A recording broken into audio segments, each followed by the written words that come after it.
There was no way to detach her, short of making a scene, and after having gone to all the trouble to please Lady Stanthorpe by appearing at her gathering, he could hardly ruin it by creating a public spectacle. Laura Fitzgibbons dragged him over to the far corner, to the gaily painted wagon that had earlier caught his eye. A colourfully dressed gypsy sat on the steps of the wagon, surrounded by a small cluster of onlookers. Kerrigan stopped at the edge of the group. Laura tugged at his arm, but he was immovable. "You are an impossible man," she accused. "Don't you want to know the future?" Kerrigan didn't need a so-called gypsy to tell his future.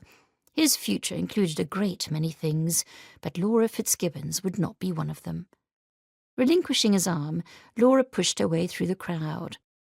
"Tell me what my future holds," she said, seating herself on the gilt chair next to the wagon.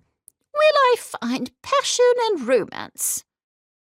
Now this was taking it too far. No doubt Mrs. Fitzgibbons had already paid the gypsy handsomely to see the future. Kerrigan knew he should leave, but he stayed, impelled by a morbid fascination. "The stars know all that is, all that was, and all that will be. If the fates permit, the answer to your question will appear in the cards," the gypsy intoned. Her voice was a surprise, young and firm, with the hint of an accent. She made several mysterious hand gestures, then produced a deck of cards from under her shawl. "The cards of fate," she intoned. Now, this was interesting. Most gypsies read palms or told fortunes by gazing into crystal orbs. He had never seen anyone tell fortunes using cards before. Kerrigan looked closely, but in the dim light he could see little of the mysterious woman. A black shawl covered her head and arms, letting only a few tendrils of white hair escape. The black contrasted sharply with the bright scarlet of her skirt.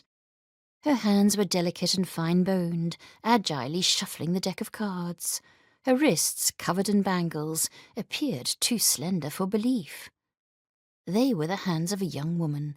The gypsy was little more than a girl, albeit an astonishingly well-endowed one if the curves under her shawl were real. She began to lay out the cards, face up on the table. Kerrigan was surprised again, for these were not ordinary playing cards, but instead richly decorated with fantastical images. His gaze returned to her telltale hands, and then he saw it. He blinked, uncertain if he could trust his eyes. The lighting was poor, and the voluminous shawl effectively hid most of her from view.